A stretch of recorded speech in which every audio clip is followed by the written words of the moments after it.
In this video, I'll show you how you can create a shared Google Drive folder.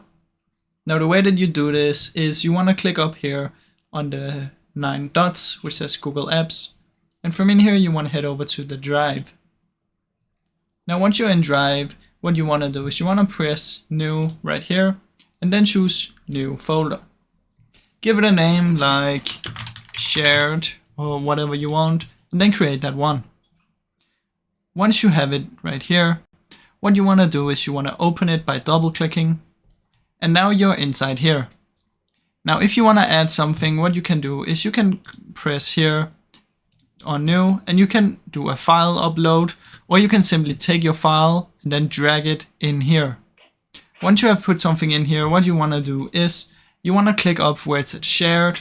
So click up here, and then what you want to do is you can press Share right here and share, and then you can send it to any email of your friends or whatever you want.